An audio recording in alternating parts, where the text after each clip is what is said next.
Hi everyone, I'm Bruce Dixon. I've been a health and healing researcher since the late 1960s and a health intuitive since 2001. My latest book is Befriending Your Biology, Physical Health from the Inside Out. This video is to simplify the topic of EMFs so you can better understand the next video on the invention of presidium. EMFs are invisible fields and frequencies, yet they interpenetrate living beings and do affect us. Electromagnetic fields are a very wide spectrum of frequencies. Because they are invisible, we tend to act as if because they are out of sight, we can put them out of mind. EMFs penetrate living systems. They have multiple chemical effects. How? The biochemistry of living systems is delicate. Living things make and employ very large molecules for our metabolism. Even weak radio waves can cause changes and deterioration in large molecules at the cell level. Many of these are enzymes needed for optimal metabolic health. It's long been known the greater the amount of exposure to EMF fields, and the more often we are exposed, the more scrambled our cells become at the molecular level. The spectrum of EMFs is usefully divided into two main categories: ionizing and non-ionizing radiation. Higher frequency EMFs, X-rays, and gamma rays are in the ionizing part of the spectrum. These damage DNA and cells directly. Ionizing means at the cell level, they actively knock electrons off of molecules. Electrons are detached from atoms and molecules.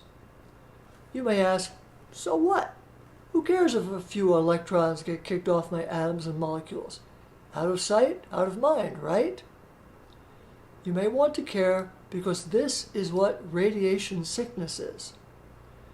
We began learning about this in the 1950s in studies of how radioactivity affects human cells. Radiation sickness occurs when at the cell level, too many molecules are scrambled by having their electrons knocked off.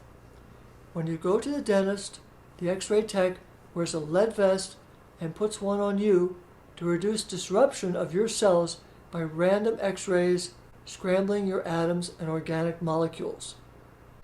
At the molecule level, our metabolism works according to very precise lock and key systems.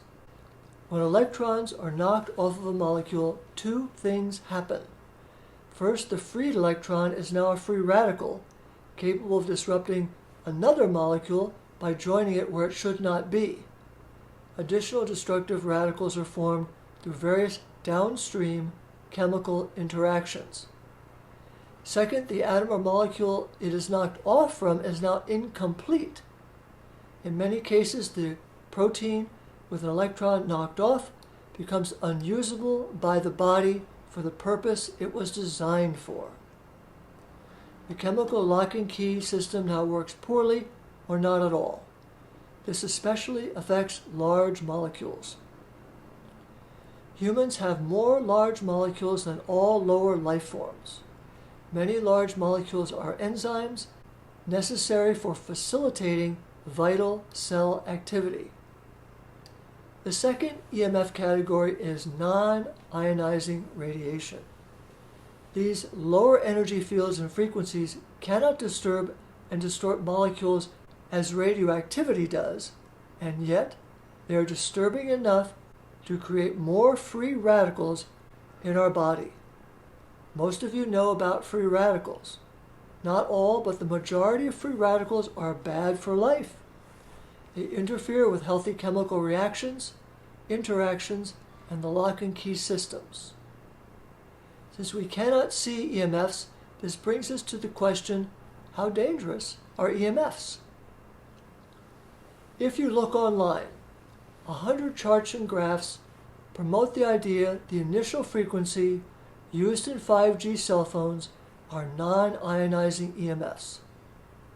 Therefore, it is implied, never stated, that 5G is therefore completely safe. These graphs and charts are designed to mislead people. What they omit is evidence and insight that it is not only frequency which we should consider, it is also the overall amount, quantity, and daily incidence of exposure which need to be considered. This is biology, this is chemistry. The marketers of 5G wish to sell the public on the idea 5G is nothing special.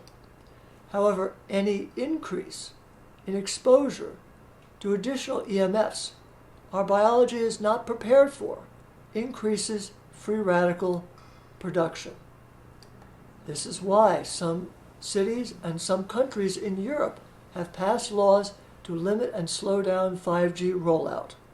Why? Evidence points to any increase in our total daily exposure to EMFs is harmful to humans at the cellular level. Which life forms are the first to feel effects of excessive man-made EMFs? The simplest life forms feel it first. Where are the simplest life forms inside of us? In our gut microbiome, the bacterial environment healthy for our intestines, also the microbiome for our brain and each of our internal organs. Who feels the effects of excessive man-made EMFs second? The simplest life forms around us. Plants, but more to the point, insects, bees, and birds. Let's go back to Presidium.